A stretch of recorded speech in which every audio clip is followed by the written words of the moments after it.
RSS का एक जो चड्डी संगठन है अखिल भारतीय विद्यार्थी परिषद लगातार दिल्ली विश्वविद्यालय के अंदर छात्रों के बीच में डर का माहौल बना रहा है, अराजकता का माहौल बना रहा है।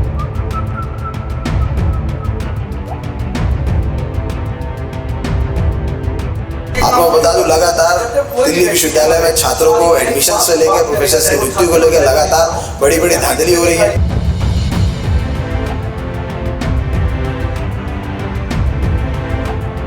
कल आप लोगों ने देखा होगा कि हमारे रौनक खत्री के कमरे में जिस तरीके से एबीवीपी के द्वारा घिनौनी हरकत की गई थी, उसके विरोध में आज हम लोगों के द्वारा एक प्रेस कॉन्फ्रेंस करी गई और अभी हम लोग एक प्रदर्शन भी करेंगे।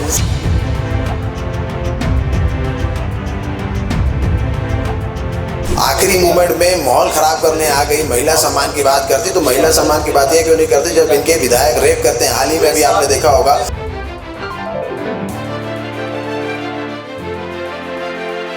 भारतीय जनता पार्टी के एक विधायक ने सड़क पर एक घिनौनी हरकत की। आरएसएस तो हमेशा ही कहती है कि महिलाएं सिर्फ बच्चा पैदा करने की मशीन है, तो ये सब बातें इनके मुंह से शोभा नहीं देती। एक कपटी संगठन है, एक नंबर का फर्जी संगठन।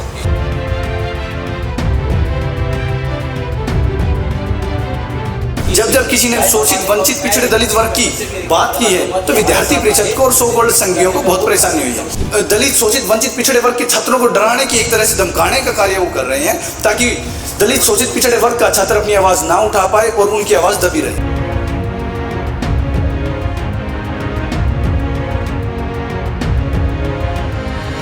जिस राहुल गांधी से वो सवाल कर रहे हैं, एक बार उनका इतिहास जान ले।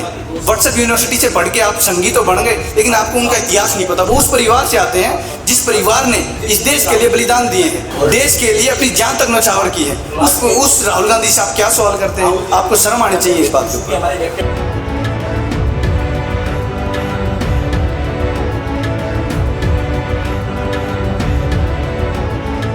देखिए, आरएसएस का एक जो चड्डी संगठन है अखिल भारतीय विद्यार्थी परिषद लगातार दिल्ली विश्वविद्यालय के अंदर छात्रों के बीच में डर का माहौल बना रहा है, अराजकता का माहौल बना रहा है। मैं आपको बता दूं, हमारे एनएसयूआई का छात्र संगठन जो चुनाव जीत कर आया है, अध्यक्ष और सहसचिव लगातार छात्रों के मुद्दे पर बात कर रहे हैं, छात्रों के मुद्दों को लड़ाई लड़ रहे हैं, दिल्ली विश्वविद्यालय के संघीय प्रशासन से लड़ रहे हैं। आपको बता दूं, लगातार दिल्ली विश्वविद्यालय में छात्रों को एडमिशन से लेकर प्रोफेसर की नियुक्ति को लेकर लगातार बड़ी बड़ी धांधली हो रही है। उसको लेकर लगातार हमारे साथी इस पर प्रदर्शन कर रहे हैं। मैं आपको बता दूं, अभी हाल ही में एबीवीपी को परेशानी होने का कारण ये है कि अभी एलओपी श्री राहुल गांधी जी को हमारे छात्र संघ के द्वारा न्योता दिया गया था। वो एनएसयूआई के एसटी/एससी ओबीसी के छात्रों से बात करना चाहते थे, उनके देखकर वो नहीं चाहते। एबीवीपी और आरएसएस की मानसिकता है कि छात्र बोलेगा तो उनको समस्या होगी, तो उन्हीं के सब विरोध में आज कल आप लोगों ने देखा होगा कि हमारे रौनक खत्री के कमरे में जिस तरीके से एबीवीपी के द्वारा घिनौनी हरकत की गई थी, उसके विरोध में आज हम लोगों के द्वारा एक प्रेस कॉन्फ्रेंस करी गई और अभी हम लोग एक प्रदर्शन भी करेंगे। इसके अलावा कल महिला सम्मान यात्रा एबीवीपी के द्वारा निकाली गई थी। कहा गया था कि उस दिन जो सेक्रेटरी महोदय हैं उनके साथ कहीं ना उन्हें अंदर नहीं आने दिया। देखिए, मैं आपको बता दूं, सेक्रेटरी महोदय को पहली बात तो जानकारी नहीं थी कि कार्यक्रम है। अगर जानकारी होती तो पहले से आती। आखिरी मोमेंट में माहौल खराब करने आ गई, महिला सम्मान की बात करती, तो महिला सम्मान की बात ये क्यों नहीं करती जब इनके विधायक रेप करते हैं। हाल ही में भी आपने देखा होगा भारतीय जनता पार्टी के एक विधायक ने सड़क पर एक घिनौनी हरकत की। कठुआ के कुलदीप सेंगर की बात कर ली। लगातार एबीवीपी हो, चाहे बीजेपी हो, चाहे आरएसएस हो, आरएसएस तो हमेशा ही कहती है कि महिलाएं सिर्फ बच्चा पैदा करने की मशीन है, तो ये सब बातें इनके मुंह से शोभा नहीं देती। एक कपटी संगठन है, एक नंबर का फर्जी संगठन।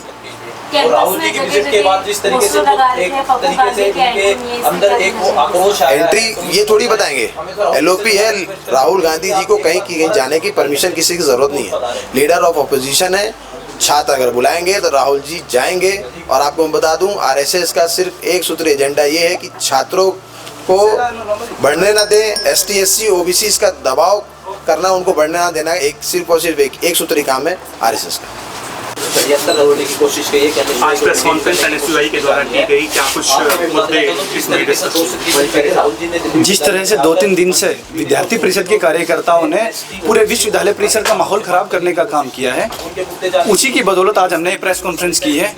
विद्यार्थी परिषद से भी, उनके कार्यकर्ताओं से भी, उन सभी से हम यही अपील करेंगे कि हमारे साथ आए, काम करें। उनका ये डर नहीं है, उनकी ये बौखलाहट है, और उनकी ये बौखलाहट सच्ची है, क्योंकि पूरे साल विद्यार्थी परिषद पूरे परिसर में कहीं दिखा नहीं। और अब जब चुनाव नजदीक आ गए तो जब छात्रों ने उनसे सवाल किए कि पूरे साल आपने क्या किया, तो वो मुद्दा भटकाने का काम कर रहे हैं। और मैं आप सबसे बता देना चाहता हूँ, जब किसी ने भी, चाहे वो नेता हो, चाहे वो छात्र नेता हो, चाहे वो दिल्ली विश्वविद्यालय का छात्र हो, किसी ने भी सामाजिक न्याय पर चर्चा करने की बात करी है, कोशिश करी है, शुरुआत की है, जब किसी ने शोषित, वंचित, पिछड़े दलित वर्ग की बात की है, तो विद्यार्थी परिषद को और सो कॉल्ड संघियों को बहुत परेशानी हुई है। और उनकी परेशानी भी सच्ची है। उनकी परेशानी ये है, उनको डर है कि कहीं शोषित, वंचित, दलित, पिछड़े वर्ग का छात्र अपने हक की लड़ाई लड़नी शुरू कर देगा, सड़कों पर उतर आएगा, तो उनका जिस तरह से पूरे विश्वविद्यालय परिसर में संघी बनाने की फैक्ट्रियां लगा रखी हैं, उन पे ताले लगने शुरू हो जाएंगे, उनकी दुकान बंद हो जाएगी।